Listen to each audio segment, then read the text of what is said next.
Hello, everyone. We're having a little technical difficulties here. Hopefully, everything will work out. Holly's been getting kicked on and off. It looks like she's been on for just a little bit, though, so I think we're good. Hello. Happy Thanksgiving. Hope you guys had a good Thanksgiving and survived Black Friday and all of those fun things that come with this time of year.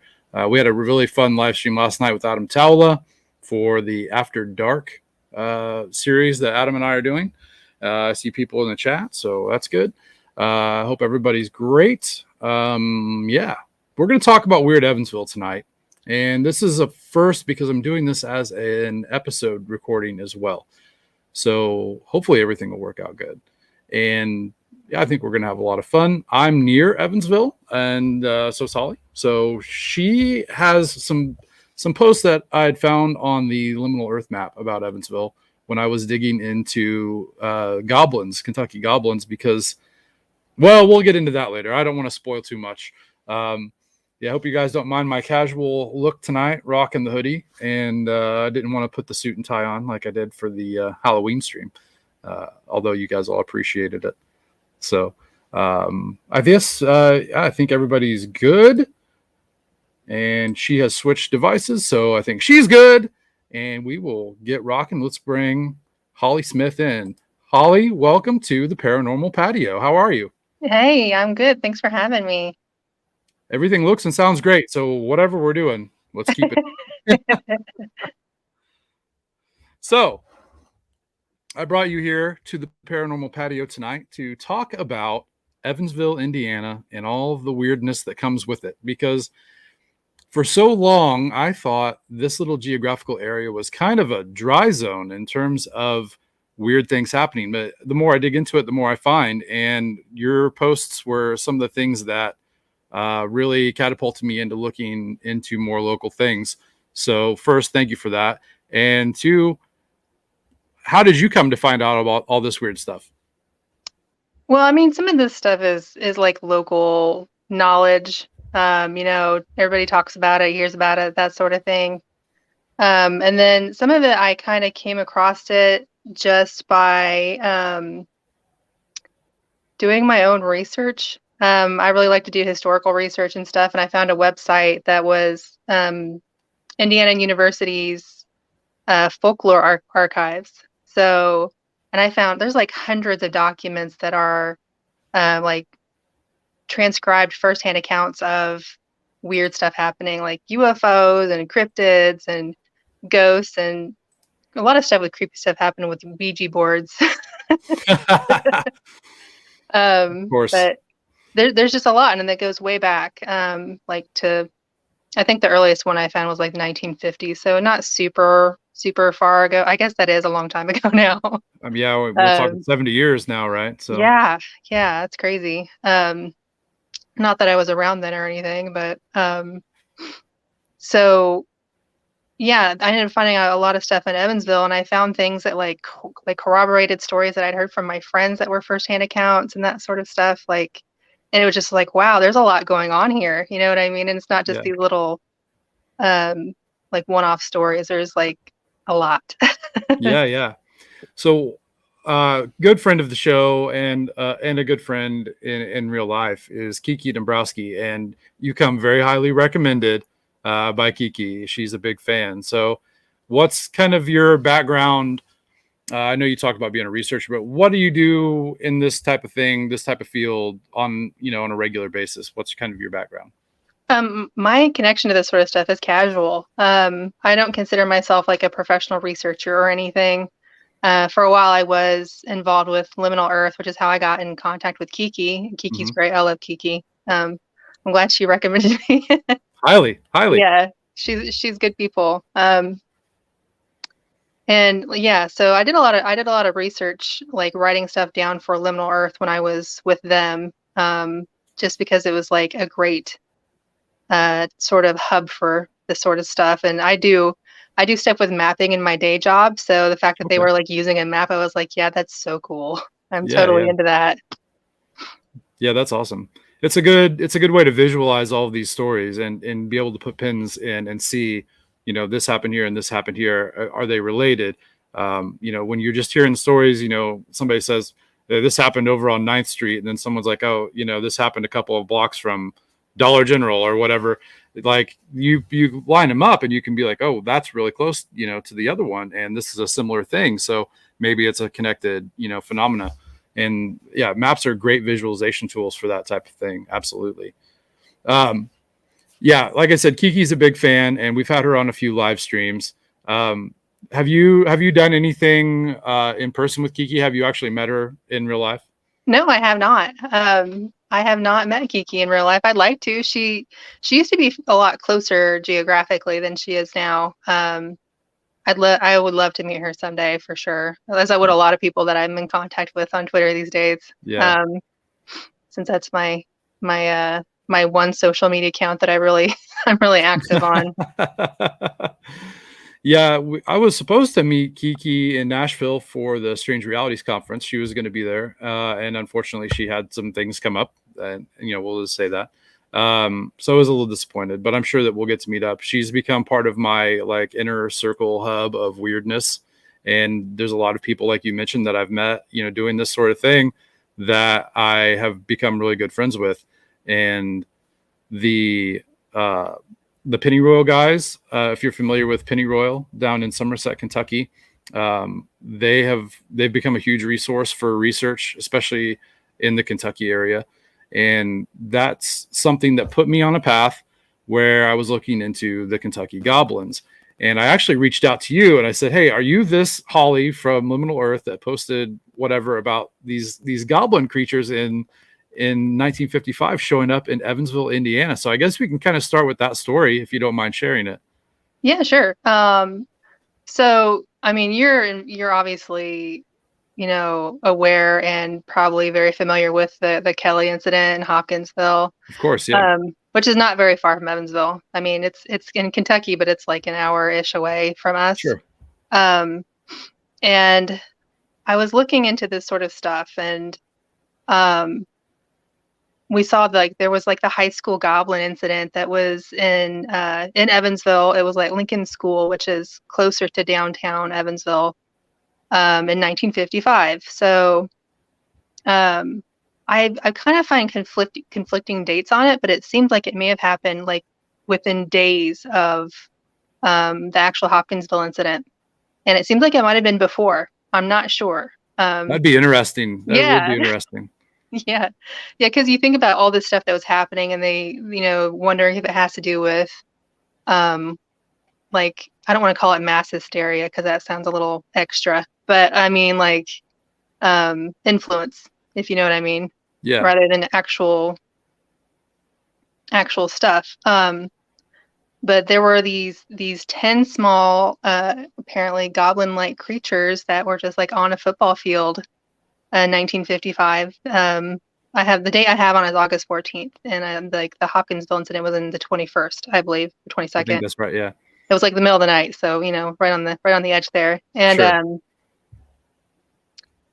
It was just really interesting to see that. And another thing that kind of struck me too is like I know you're probably familiar with Hellier, yeah. Of course, yeah. Yeah, a lot of us are. That's how I got into touch with a lot of people. Yeah. So one of the things around Hellier was these abandoned mines was a big piece of it. And where I'm at, we have the same thing. It's still actively a mining community around us. And at the time, it was the same in 1955. I mean, people were still mining. And then there were a lot of abandoned mines. And I wish I had it to share, but my husband had dug up this overlay map of abandoned mines in Evansville, and it like lines right up to Lincoln School. No way. Yeah. It's like there's all these little old mine openings that are now long gone, but I mean they were there. So wow. Yeah. That's really interesting.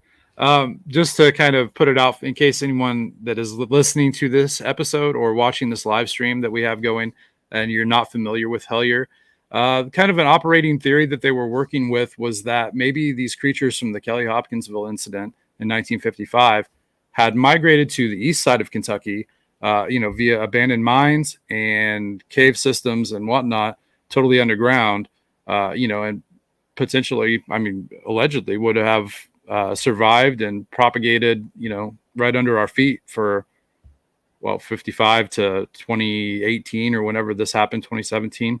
So that's really interesting that there are abandoned mines and tunnels that would have been easier to access in 1955 when this sighting happened, and being right by that school.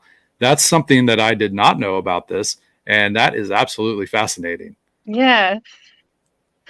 That's great. Yeah, my husband is big into like researching stuff too, so he helped me with some things.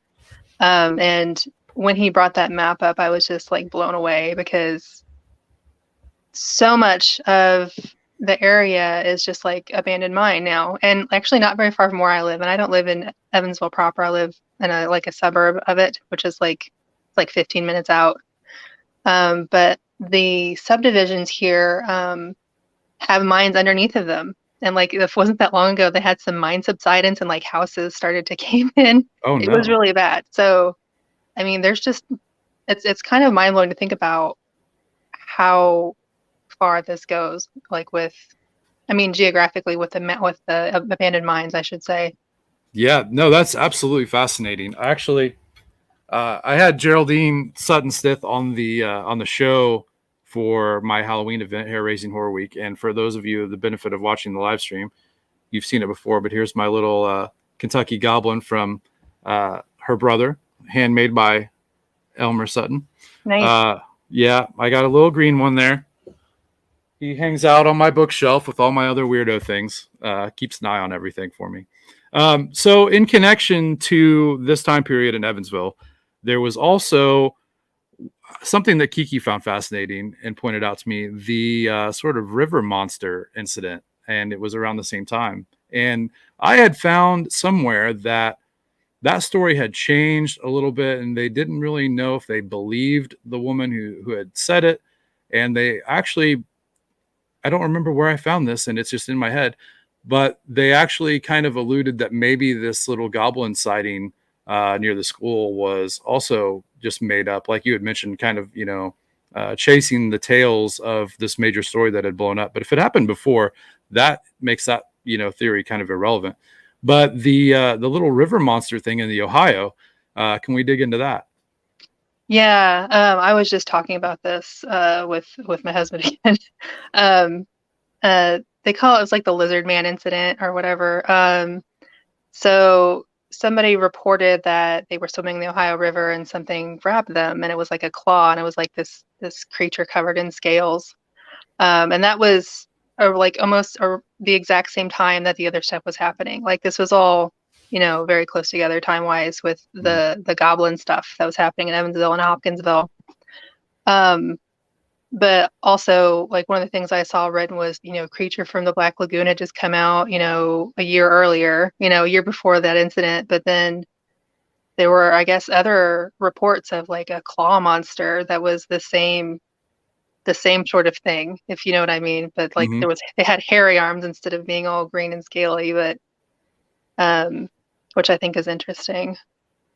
Yeah, wasn't there something about like a discoloration on the skin of the woman, or is that something else, like some sort of like a swamp mud type of thing, but in the river or something like that? Yeah, yeah, there was.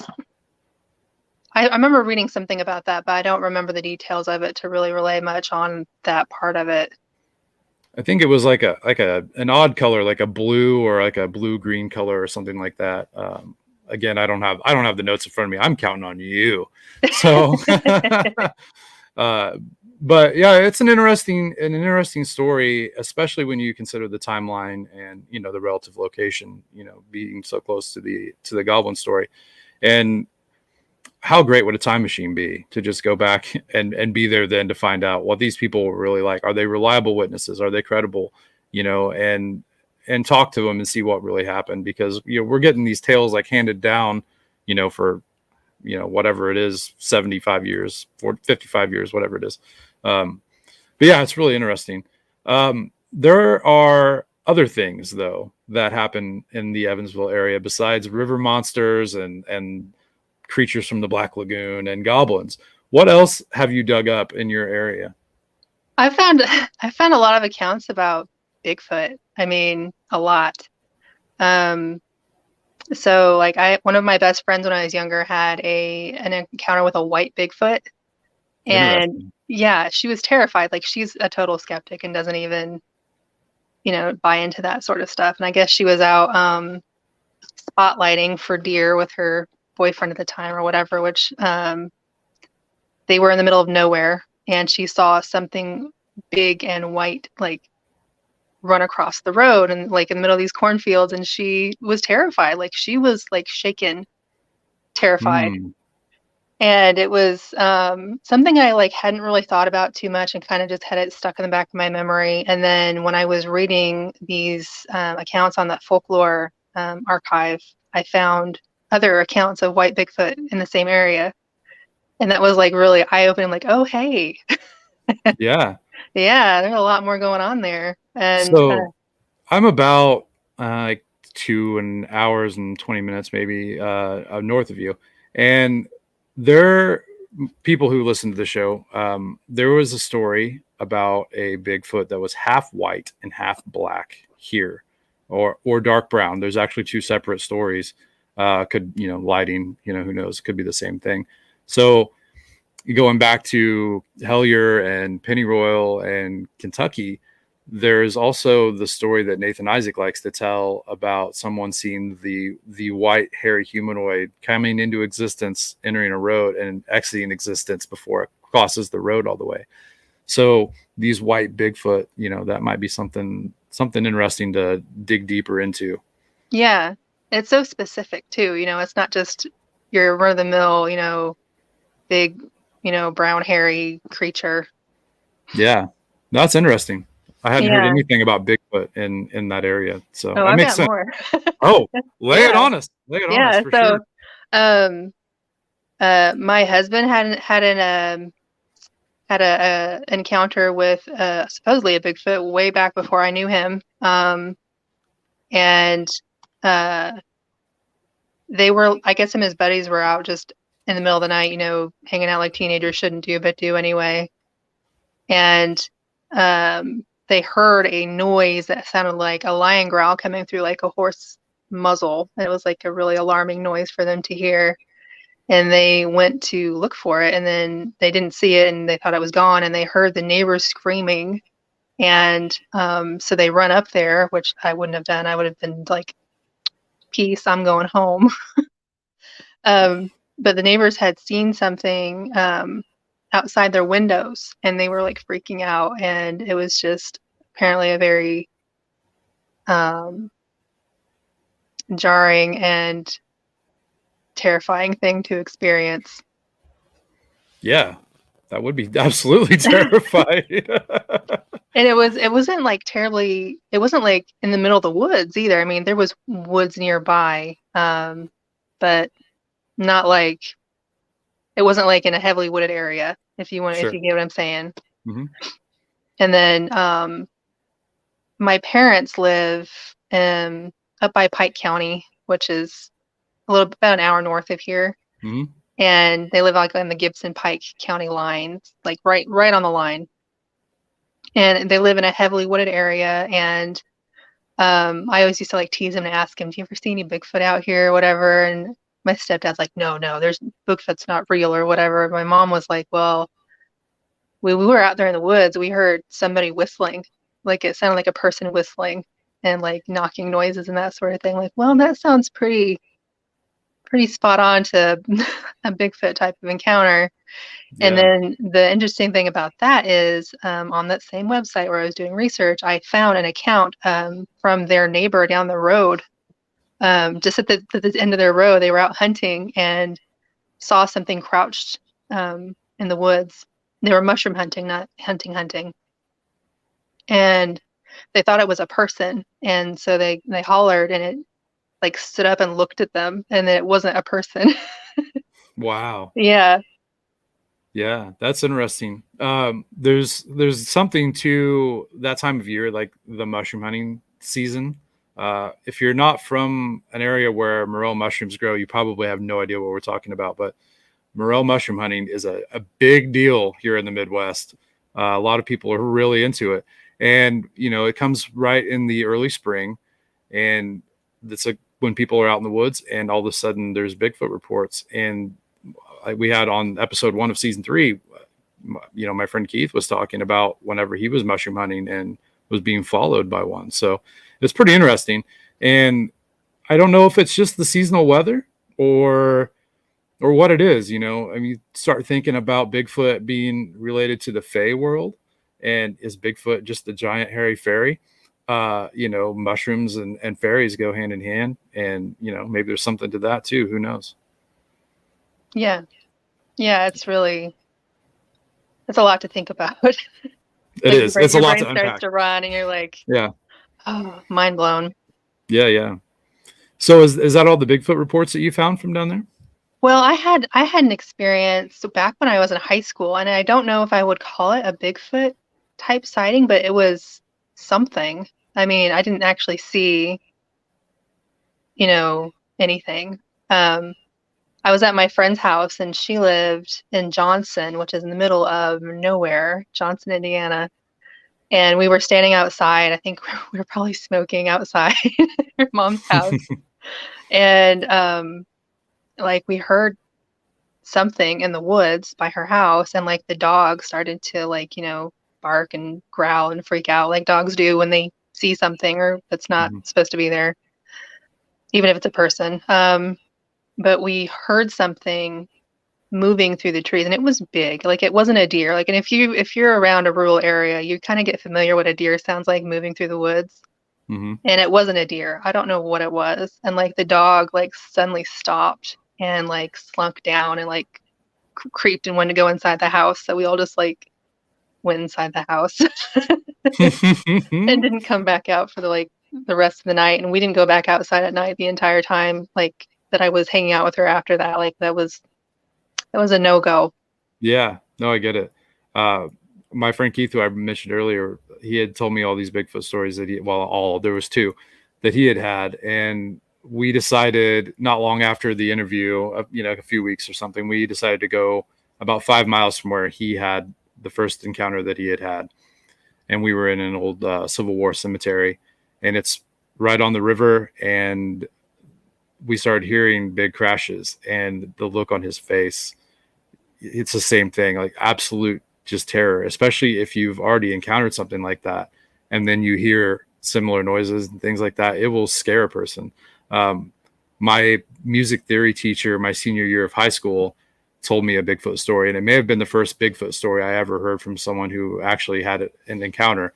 He was deer hunting in Mount Carmel, Illinois, which isn't really, I mean, it's kind of like halfway, I think, between the two of us. And he said he had been sitting up there all morning, and all of a sudden he smelled something really awful, and he was looking around, and he said he saw a Bigfoot cross right underneath of his deer stand. And the look on his face when he was telling the story, he was going ghost white, so it's a really terrifying thing to come across, and to have, even if it's not a violent encounter or you're not being threatened, you're still faced with that thing. you know Yeah. there's Yeah. something about this, like, is it a human, is it not a human, it's almost a human, and it just tricks your brain into just pure fight or flight and that adrenaline rush, and it really messes with the person for a long time. So I get it. I wouldn't go Yeah. outside there, Yeah. especially No way. being a No young way. woman out there. No way. No. So have you had any other experiences besides this Bigfoot experience, personal Yeah. experiences? Yeah. I mean, I saw a UFO out here once. Ghosts, a couple of ghost encounters. I don't know if you want to hear about any of that. Oh, sure. Hey, this is an equal opportunity paranormal platform for any type of that activity, for sure. So, I mean, I had my first UFO encounter. I kind of call it encounter. I saw what I thought was a UFO not very long ago. I can't remember if it was last year or the year before. I don't know. I lost a year with the whole COVID thing. Everyone did. But I was just outside on my back patio in the middle. It wasn't. I can't say it was middle of the night. It was like late. I don't remember what time of day it was. I mean, night, obviously. But I looked up and I happened to see like something moving. Like I thought it was I thought it was an airplane or a satellite or something, because stuff, there's always lights in the sky moving around at night, especially in like an urban area. We have an airport down here. Hmm. Um, but it started to move erratically, and I was like, what the hell's going on? And I just watched it, and it moved around, and then it took off, and I was like, that was really weird. And still now, I'm like, I'm still not sure if it was a UFO. Like in my head, I'm like, oh, it could have been a drone, or it could have been, I don't know, anything. I guess. Like I try to Yeah, explain sure. it away to myself because I'm like, did you really see a UFO? I don't know, but it seemed like a UFO to me, so that's what I'm calling it. Yeah. I came across a really interesting UFO report when I was looking into Lucky Point, Indiana, which is up near Vincennes. Um, there was, I guess he was the Indiana MUFON president. He passed away a few years ago. He was telling a story on a really old paranormal podcast that doesn't exist anymore.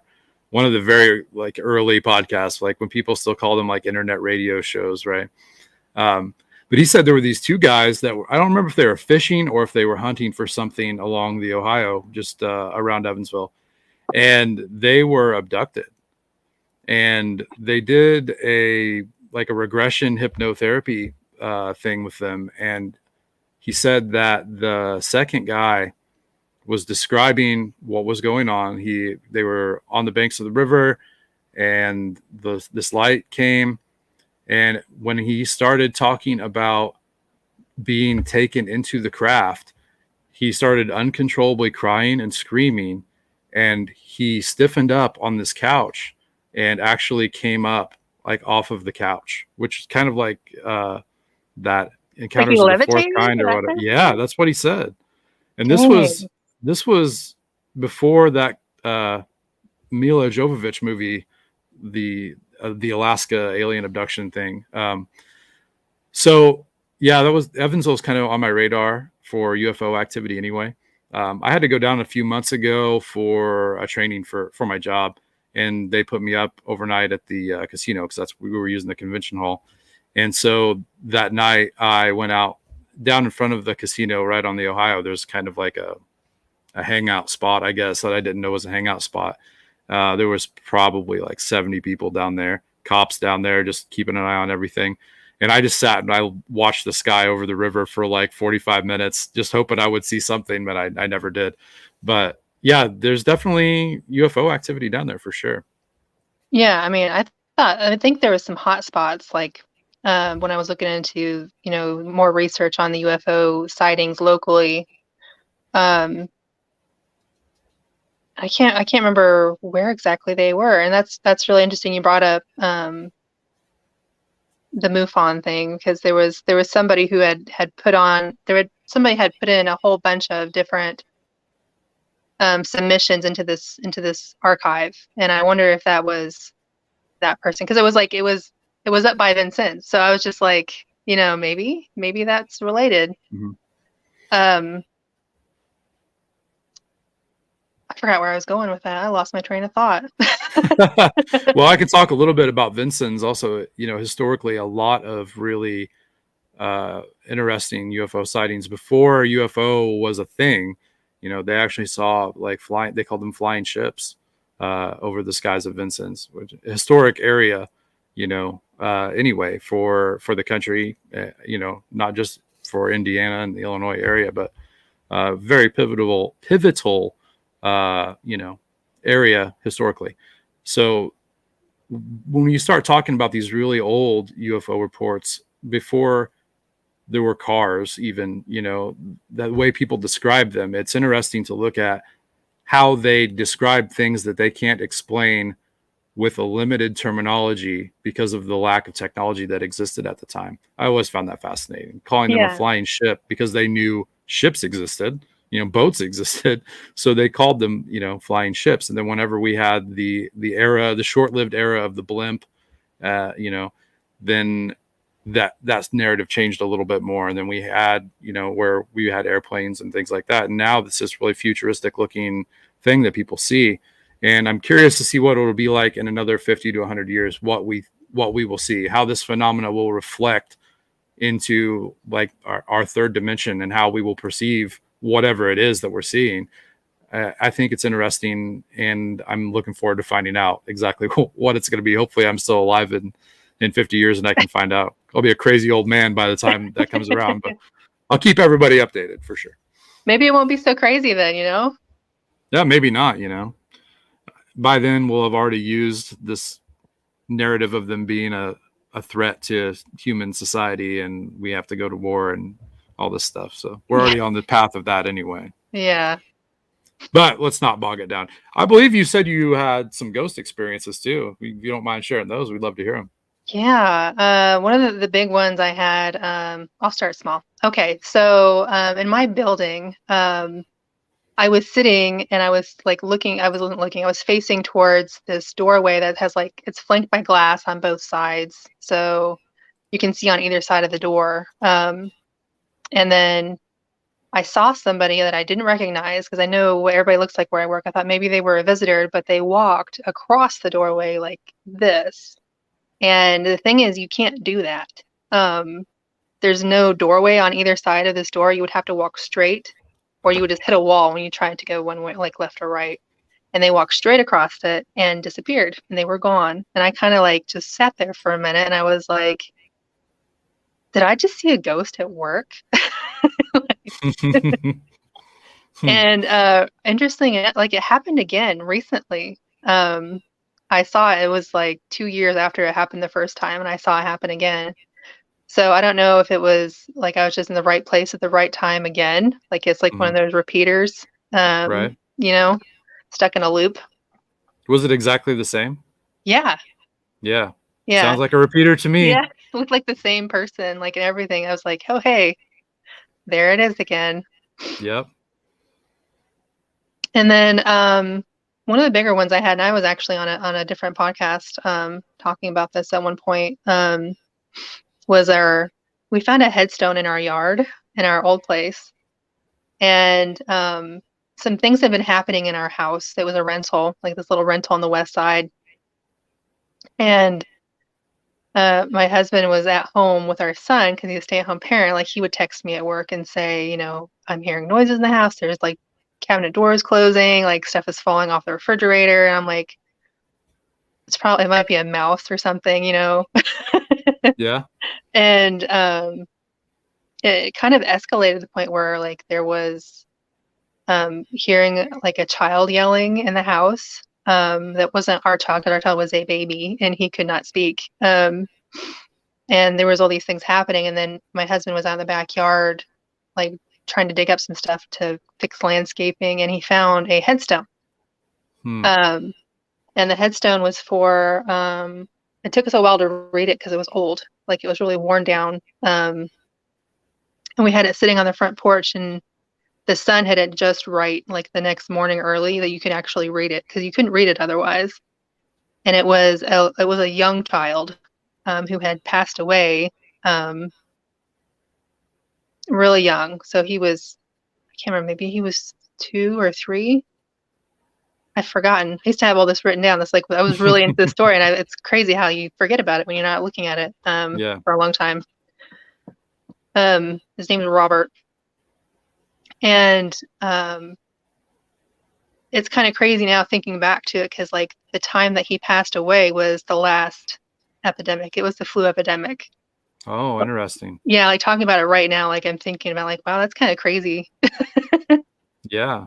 Yeah, like he had lost his mother or something like that to the flu epidemic, and Hmm. then he had died um, from diphtheria, I think. But I don't know, that's all just stuff I looked into about it. But there was a lot of weird stuff going on in the house, and my husband was uncomfortable, and I was not, and he was bothered that I was not scared of it. Like Like, people like us, we like that sort of thing. We're into yeah, it. like it Yeah. wasn't like doing anything to threaten me, so I wasn't really worried about it. You know what I mean? Hmm. But he's excitable, so he'll get hype about stuff like that, and he'll just get freaked out. But he would say, "Oh, we got demons in the house." So Not did really any of it meaning that. change after you discovered the headstone? No. I guess stuff did kind of calm down for a while. We left the headstone on our porch, and we meant to take it to um the cemetery where he's actually buried because the child is not. He wasn't buried in our yard, thank God. It was in a cemetery in Kentucky, and Do you know yeah, where in Kentucky? yeah, we ended up taking it back. It was I keep wanting to say Hopkinsville, but it's not. It's not Hopkinsville. Shoot. Anyway, If you I will get find you that out, let me information. know, just for Yes, my own personal thing, yes, because Kentucky's kind of my jam. I will get you the information on that. But we were going to take it back sooner, but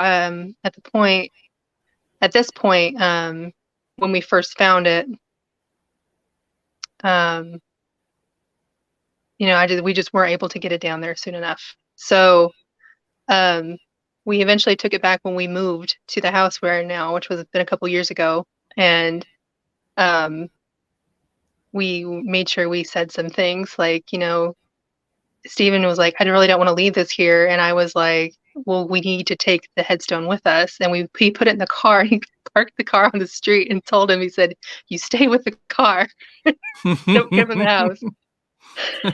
And then we drove it down to Kentucky and left it with the funeral home because I did some research to find out where he was buried and where his mother was and that sort of thing. And there was a missing headstone, and it was his. I wonder So why someone would have that. Why I would someone go don't take know. the It was headstone of a child? it was like really weird because when we found the headstone, we told our property manager at the time, we found a headstone in our yard, kind of freaked out, like we feel like the Yeah. person who owns the house should know because they didn't actually own the house, somebody else did. And she got in contact with the lady who owned the house, and she was very elderly. And she told us a story like, we don't know, I don't know why, you know, they would take the headstone from there, but I mean, obviously it's there, we have no idea why it would be there. It's just, I don't know. It was really strange. That is The really whole thing, strange. the whole thing was really Yeah. strange. But when we took the headstone down to the funeral home, we handed off to the guy that worked there and left. Like I haven't been back to check on it, and I think about that sometimes. Like maybe I should go drive down there again and have a look. Yeah. Yeah. It's Yeah, kind of like you've abandoned it and it's sitting there and you know it's there. yeah, You just hope that it's okay. But you hmm, should probably look into it, right? Like a right, house plant. Yeah, it probably needs some water, but I think it's okay. It's right. upstairs. Yeah, Yeah. I just trusted the guy to do it, and we probably could go back and have a look. We actually took it down there on our wedding anniversary. Now I think about it, I remember that. Hmm. Um, yeah, but yeah, I'll get the name of that. I have the name of the cemetery written down and the town it's in. It's a Okay. little bitty cemetery in the middle of nowhere. The best ones are. Yeah, yeah, Yeah. So you said you were going to start small and work up to the big. Was that the big? Was the headstone in the yard? yeah. That was a big one. Like that was a big, long story, and I did a whole bunch of historical research on that, and I like reached out to our historical societies, and I was talking to them. They found me the death certificates for the child and his parents and everything. So, I mean, I was all about that. I love that stuff. Yeah, absolutely. Yeah, that's fascinating. That we moved here in May to this place, and there's actually a gravestone of sorts in the yard. It was for the last owner's dog. It's just hanging out back there still. I haven't touched it. I weed eat around it and make sure that everything's cleaned up. But I don't know what I'd do if I would have found a human headstone here. I would have really freaked me out. I'm in a really old part of the county it was once like a boom town. Like when the oil boom hit here in Illinois, this was like ground zero. There was so much oil here at the time. The story goes that these two guys were drinking whiskey in the back of a truck, and they said, I'm going to throw this bottle, and wherever it lands, we're going to drill for oil, and we're going to find a lot of oil. And there was a bet going between the two of them. So the guy's like, all right, I'm going to do it. And he throws the bottle, and they start drilling there. And they had the largest oil rig and oil well in the county right where he threw the bottle. Dang. And the foundation of the rig is still there, but it's no longer in service. My grandfather actually was here. I believe he told me he helped fill it with cement whenever they finally stopped using it, which was interesting. Yeah, I don't know what I would do. This is being in a really historical area. I'm sure that there are a lot of, odd and weird deaths and things. And I have to dig into it more. I haven't been here for very long, May. Yeah, I've been busy, but I'm sure there's cool stuff here too that I can't wait to dig into. Um, Tell us some more bizarre Evansville stuff, maybe, that you've come across. We have a couple of historical things. One more thing from my Liminal Earth submissions was I don't know if it was actually like a spooky thing, but it was really weird. And I don't know if it was insurance fraud or or if it was a really unusual thing that happened. But there's down on the riverfront, there are a lot of these historical homes that face the river, and there was some renovations going on in one of the houses, and somebody like supposedly like blacked out and ran into the house and crashed into the house. Now, one off, like that's unfortunate and bad, but it's not like you're like, okay, yeah, that happens. But it happened again, like a very short period of time later. Like they had barely pulled that car out of the house and somebody else did it. Wow. So yeah, two in a row. So now I'm like, was it insurance fraud? Or was it something unusual happening? You know what I mean? Yeah, Yeah, that was just, I don't know. I thought it was weird. that is weird. I had Tobias Wayland on the show for Hair Raising Horror Week as well, and he told a story about an intersection in this little town where these girls were cruising at night with all their friends, and the radio started messing up, and they saw a winged humanoid on like a lamppost or something, and they got out of there. When they came back around, the radio was messed up again, and he went, and they had some audio recording things going, and there was a big distortion whenever they crossed that intersection. So that's the first thing I thought about was, what if there was something going on there, like on that road, the ping, someone blacks out and crashes into this house, and then it happens again. That is bizarre. I mean, Yeah. if everyone in the town had low blood sugar problems, I guess it would be a little less weird, right? But that'd Yeah. be a weirdo phenomenon on its own. That is interesting. Yeah, for sure.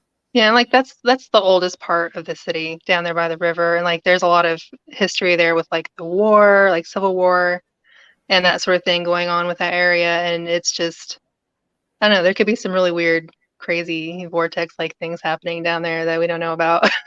Yeah. Yeah. Well, I mean, in the Ohio River, like you said, it's right there. And there's a lot of weirdness. You can just trace the weirdness on a map.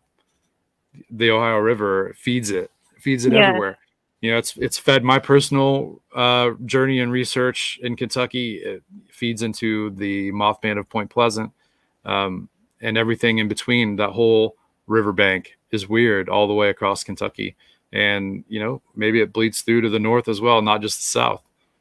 I wouldn't be surprised. Not at all. Yeah. It'd be really interesting to totally impossible. This is just a thought experiment to just completely drain the water out of the river and just scour that riverbed and see what's going on down there. I've thought about that. We like our closer river to the east of me that kind of dictates the border between Illinois and Indiana in this area. I've often thought these stories about people finding giant catfish and abandoned cars and things, like how cool would it be to just take like 100-foot section of it and block it off somehow and see what's really down there. Because I mean, there's so much water on Earth, who knows what's hiding under there. And not just in the oceans, but the rivers too. Fascinating. I found an old car in a creek in the middle of a woods once. I don't know how it got there. I'd love to know that story. There's weird stuff with water, and the Ohio River is no stranger to the weirdness, for sure. Yeah, and it's dark, murky, deep water, like Mm-hmm. you can't, there's not any point you can see the bottom. So Yeah. like it's not near us. Yeah, for Yeah. sure. For I would sure. be like, you probably drain that out and just find a bunch of trash. But I mean, there's good stuff in trash. Yeah, the old adage, Yeah. one person's trash is another man's treasure. Yeah. Being in your area, have you come to the Illinois Western Front and visited the Shawnee Forest by any chance? I love the Shawnee Forest. It There is you go. beautiful there. It also feels strange.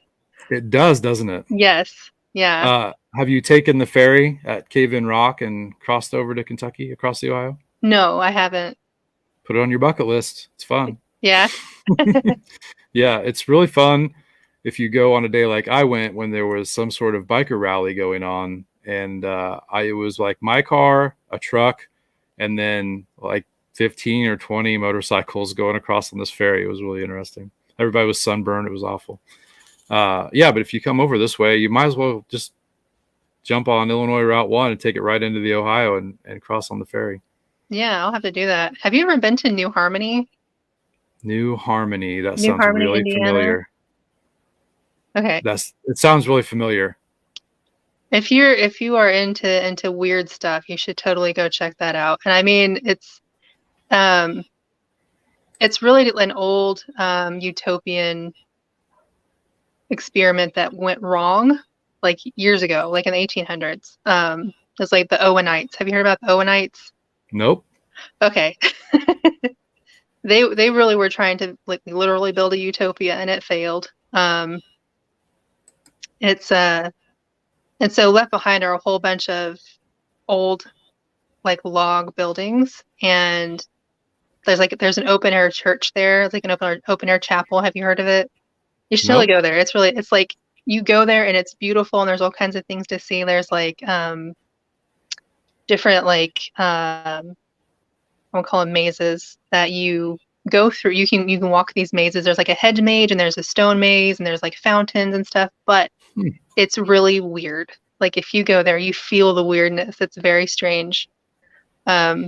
And I remember not too long ago, I actually read that somebody had submitted it for like to be a vortex, like actually like documented as a vortex because of all like the haunted buildings and stuff there. But you can literally just park your car downtown and just walk around, and it's beautiful, but it's weird. It's very I'm on board. strange. I'm going. I'm gonna Yeah, go soon. yeah, you should totally check it out. Interesting. No, I had not even. I don't know. The name sounds really familiar, but I don't know. I think we have a cemetery called like the New Harmony Cemetery up by me, and it would be totally unrelated, but or maybe not. Maybe it's Maybe not not. unrelated. Yeah. Hmm. You need to lease out your husband and have him do a little historical research for me. He probably would do it. Yeah. Yeah, that's interesting. So, any other crazy Evansville stuff while I've got you here?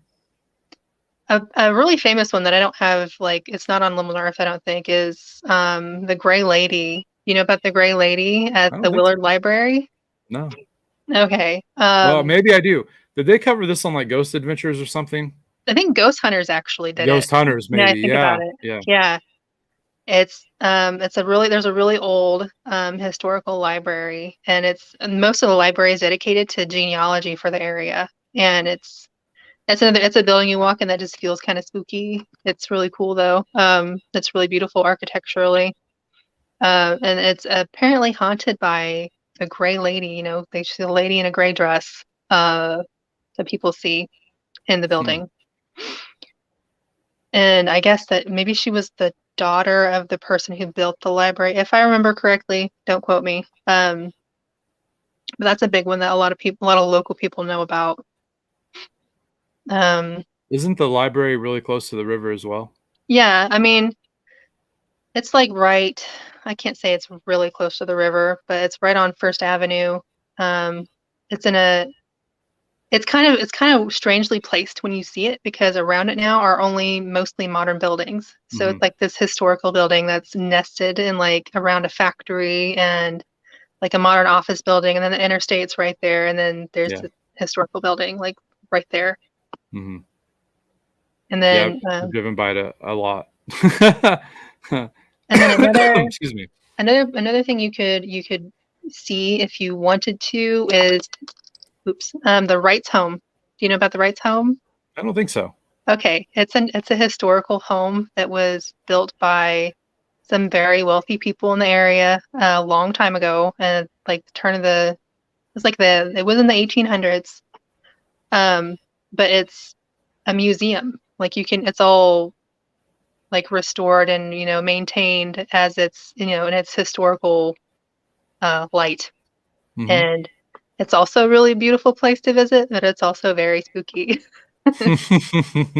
Um, I don't know of like a particular ghost that is associated with the building, but the people that have worked there have talked about um, it being haunted.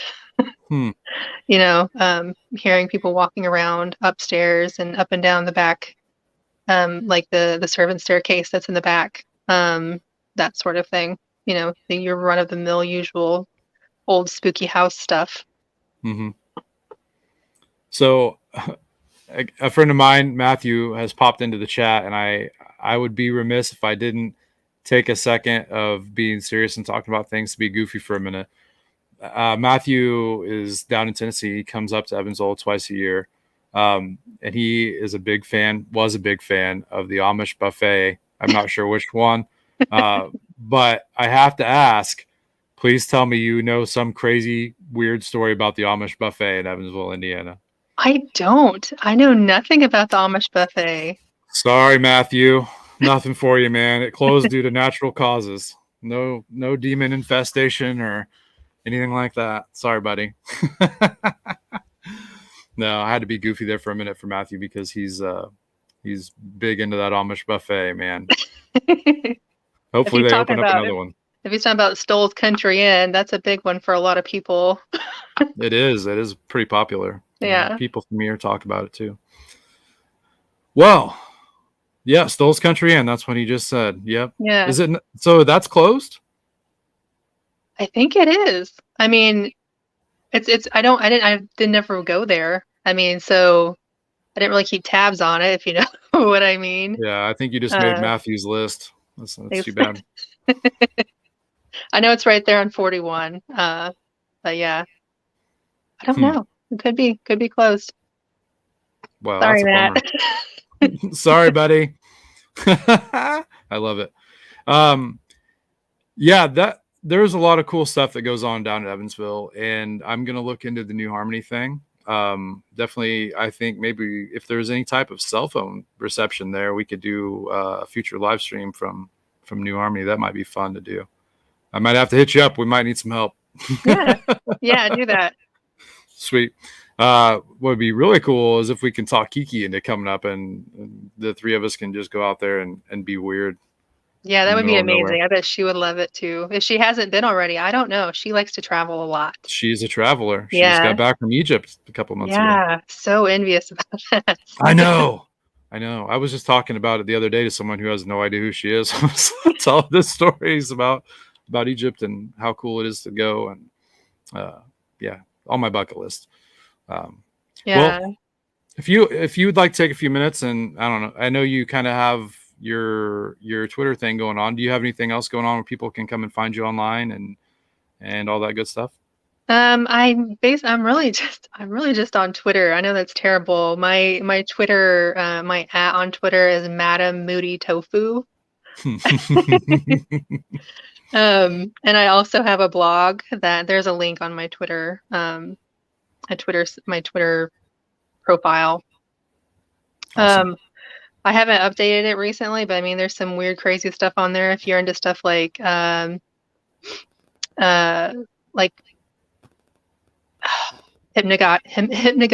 meditation and like dream stuff and like weird, what is reality type stuff, that might be your type of thing to look into. It's right up my alley for sure. Yeah. That's awesome. I'll make sure to put a link to that in the show notes whenever this episode comes out as an actual podcast episode. I'll put it on all the social media and things like that for everybody to find. So it's really easy and they can come and find you and bug you on Twitter. And, hopefully we can get some more weird stories out of you on Twitter and maybe even have you back on the show in the future. Who knows? Yeah, I would love that. And I'll definitely hit you up when it comes time to do this New Harmony thing. Maybe we can get a big group of people and go be weird. Yeah, that'd be awesome. Have it be on the patio on the road. Yeah. All right. Well, thank you so much for coming on and hanging out with us and for doing the interview for the episode. It's been a lot of fun. And I'll let you go, and I'm going to hang out and talk to some guys here for a little bit. And then I think I'm going to call it a night myself. All right. Well, thank you so much for having me. It was a nice little chat to have. My pleasure. I'm glad you worked out all your technological difficulties over there. Yeah, me too. All right. Have a great night, and I will be seeing you on the Twitterverse. All right. Good night. Well, that was fun. There's all kinds of new stuff for me to look into, guys. That's great. I'm really looking forward to it. I know Connor is relatively close by, within driving distance. I'll look into this New Harmony stuff, man. If you're interested, maybe we can get you down too. And it'd be great if we get a handful of people. It'd be a big ask for Matthew to come up, but I might put the invite out for him anyway. And get Sarah and AJ down from Canada to come hang out in the middle of Indiana, which Sarah's from Indiana, right, originally. So, yeah, come on home. Come on home to the corn. He who walks behind the rows awaits you. Come back. Now, you're from northern Indiana, I think, Sarah, so probably not as much corn as we have down here and down in Evansville, but good stuff. I don't remember where in Indiana this is, but some of my few happy memories in Indiana is Amish Acres and the nearby restaurant. I don't know where that is either. There's a lot of Amish themed and Amish ran things.